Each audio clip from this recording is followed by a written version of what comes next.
சத்குருவே சிவம், சத்குருவே அனைத்தும். இன்றைய டாபிக் என்ன தெரியுமா? ஆனந்தம், மகிழ்ச்சி. கோச்சிக்காதீங்க, ரொம்ப நாளாக ஒரு 2 மாதம் கேப் கொடுத்துட்டேன். என்னோட பேர குழந்தை கூட நான் டைம் ஸ்பெண்ட் பண்ணுறதுனால வீடியோஸ் போட முடியாமல் இருந்தது. இப்போ அவருக்கு புரிகிற வயசு வந்த உடனே நான் வீடியோ போடுறேன்னு சொல்லிட்டு கொஞ்சம் ஒரு 5-10 மினிட்ஸ் ஸ்பெண்ட் பண்ணுறேன்.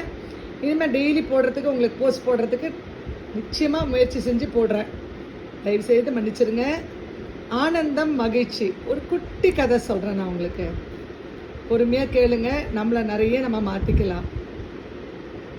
அரசர் அரசவையில் ஒரு பத்திரிகையை ஒட்டியிருக்காரு.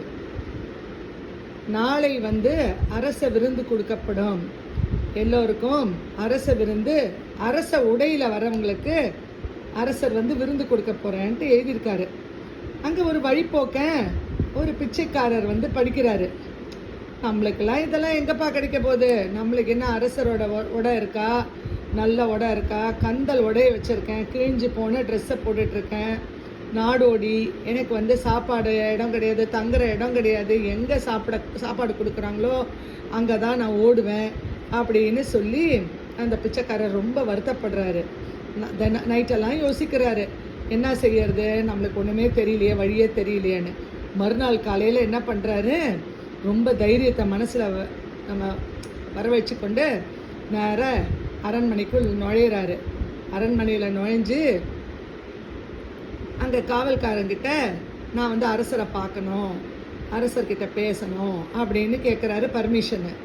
உடனே அந்த காவல்காரர் என்ன பண்ணுறாரு, அரசர்கிட்ட போய் சொல்கிறாரு, இந்த மாதிரி ஒருத்தர் வந்திருக்காரு, ஒரு வெளியில் நிற்கிறாரு, உங்களை பார்க்கணுமா அப்படின்னு சொல்கிறாரு. சொன்ன உடனே அப்போ என்ன பண்ணுறாரு, அரசர் உடனே அவர் அழைச்சிட்டு வர சொல்கிறாரு. வந்த உடனே அரசர்கிட்ட கேட்குறாரு, இந்த மாதிரி எனக்கு ரொம்ப ஆசையாக இருக்குது அரண்மனை சாப்பாடு சாப்பிட்ணுன்னு. ஆனால் நான் வெறும் கந்தல் உடைக்காரன் தான், எனக்கு காசு பணம் கிடையாது. நான் அன்னாடும் காட்சி, எனக்கு யாராவது சாப்பாடு போட்டாங்கன்னா நான் சந்தோஷமாக சாப்பிடுவேன், அவ்வளோதான் என்னால் முடியும் அப்படின்னு சொல்கிறாரு. அரசர் என்ன பண்ணுறாரு, அதை பற்றி கவலைப்படாதீங்க, உடனே ஒரு தன்னுடைய பழைய உடையை கொடுத்து, நீ சந்தோஷமாக இன்றைக்கி அரசருடைய விருந்துக்கு நாளைக்கு நீ பங்கேற்கலாம், நீ வா அப்படின்னு சொல்லி சொல்கிறாரு. அப்புறமா இன்னொரு விஷயமும் சொல்கிறாரு, இந்த மாதிரி நீ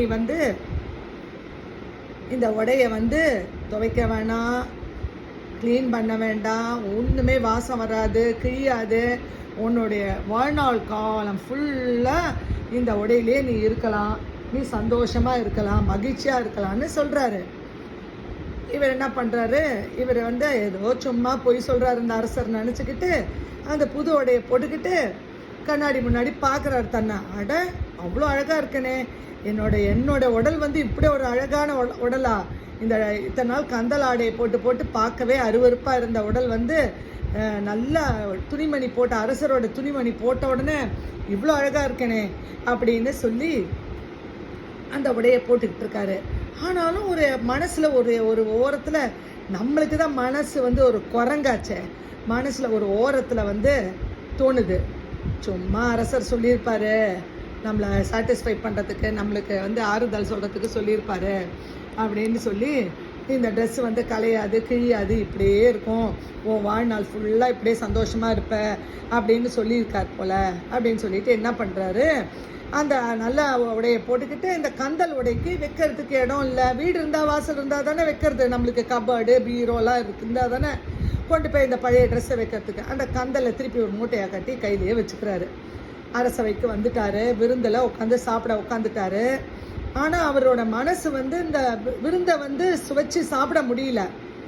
அவ்வளோ விதமான பதார்த்தங்கள், ஸ்வீட்ஸ், பழங்கள், பழ ரசங்கள் அவ்வளோ இருக்குது. அதை ஒன்று கூட நிம்மதியாக அவரால் குடிக்க முடியல.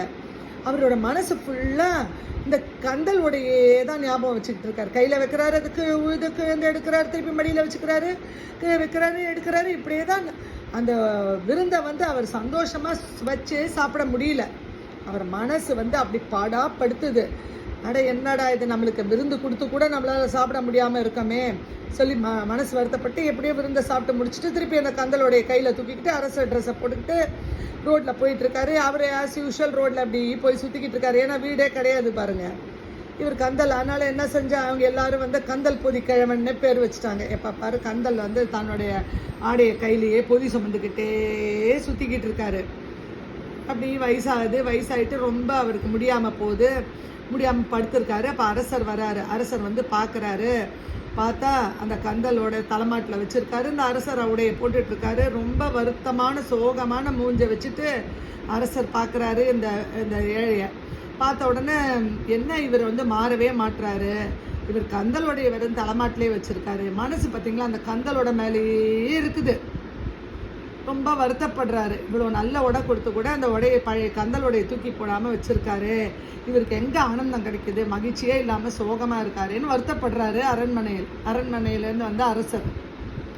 அந்த கதையெல்லாம் என்னங்க, நம்மளுக்கு தாங்க அந்த கதை. கந்தலாவது அரண்மனையாவது நம்ம வந்து எப்போ பாரு நம்ம வந்து மனசுக்குள்ள ஒரு பெரிய மூட்டையை வச்சுருக்கோம்.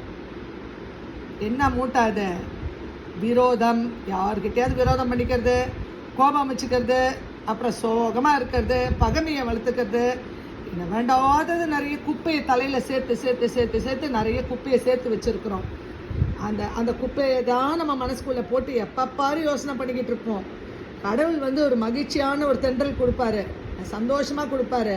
ஒரு மகிழ்ச்சியை வந்து அதை வந்து என்ன தெரியுமா பண்ணுவோம், அந்த மகிழ்ச்சியை நுகர மாட்டோம். நம்ம அந்த மகிழ்ச்சியை ஓரம் தள்ளிட்டு இந்த துன்பத்தையே நினச்சிக்கிட்டு இருப்போம். அது வந்தது, இந்த கஷ்டம் வந்தது, அந்த கஷ்டம் வந்தது அப்படின்னு சொல்லி நம்ம மனசை போட்டு அலகழித்து மனசை வேதனைப்படுத்திக்கிட்டு இருப்போம் எப்பொழுதும். அதே மாதிரி குப்பையை நிறைய bundle of thoughts. Our mind is bundle of thoughts. All our dustbin is in our mind only. எல்லாத்தையும் சேர்த்து பொதியை நிறைய நம்ம சுமந்து வச்சுட்ருப்போம். நம்மளுக்கு சந்தோஷம் கிடைக்கச்சு அதை அனுபவிக்க மறந்துடுவோம். அதே மாதிரி நன்றி சொல்லவும் மறந்துடுவோம் கடவுளுக்கு. அரண்மனையில் கூடங்க இன்னும் கூட நிறைய இந்த மாதிரி இந்த பிச்சைக்காரங்க மாதிரி நிறைய பேர் இந்த புத்தியோடு இருக்கிறாங்க. ஆனால் இதே அநாத ஆசிரமத்தில் அரண்மனையில் இருக்கிறவங்க மாதிரி நல்ல அரசருங்க மாதிரி இருக்காங்க. நல்ல குணம் படைத்தவங்க அநாத ஆசிரமத்தில் இருக்கிறத வச்சு சந்தோஷமாக இருக்கிறவங்க நிறைய பேர் இருக்காங்க. நம்ம வீட்லேயுங்க வேண்டாத துணி நிறைய வச்சுருப்போம். அது கொடுக்க மனசு வராது.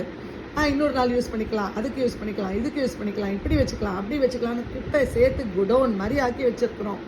அதே மாதிரி தாங்க நம்ம மனசை வந்து தூய்மைப்படுத்தி நம்ம வந்து இந்த மகிழ்ச்சியை கொண்டு வரணுன்னா, மகிழ்ச்சிக்கு வந்து ஒரு காரணமே தேவையில்லை. தினந்தோறும் மகிழ்ச்சியாக தான் இருக்கோம். நம்ம நல்லா சாப்பிட்றோம், நல்லா தூங்குகிறோம், நல்ல உடை அணையிறோம், நல்ல வீடு இருக்குது, நல்ல மெத்தை இருக்குது, நம்மளுக்கு எல்லாம் கடவுள் கொடுத்துருக்காரு. ஆனால் நம்மளுக்கு நல்ல புத்தி தான் வந்து கொடுத்துருக்காரு, நம்ம யூஸ் பண்ண மாட்டோம்.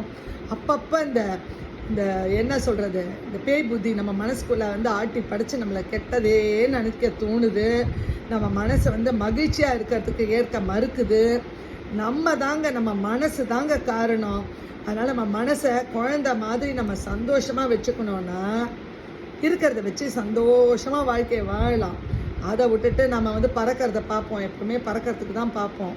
கடவுளுக்கு நன்றி சொல்லி தினமும் ஆனந்தம், ஒவ்வொரு நிமிஷமும் ஆனந்தம். நம்ம உயிர் ஓடுது பார்த்தீங்களா, மூச்சு காற்று ஓடுது பார்த்தீங்களா, மேலேயும் கீழேயும் அப்படி இழுத்து ஓடுது. ரத்த நாளங்கள்லாம் ரத்தங்க எவ்வளோ அழகாக ஓடுது. கெட்ட ரத்தம் இதெல்லாம் நம்மளை கேட்டாங்க பிரிஞ்சிட்ருக்கு வீட்டில். நம்ம உடம்புல கூட்டில் கடவுள் வந்து செஞ்ச இந்த தேகத்தில் எல்லாம் கடவுள் இயக்கிட்டுருக்காரு. அதை மறந்துட்டு நம்ம வெளியில் தேடுறோம், அலையிறோம். மனசில் அலைஞ்சு கெட்டதை நிறைய உடம்புல வச்சு உடம்பை கெடுத்துக்கிறோம்.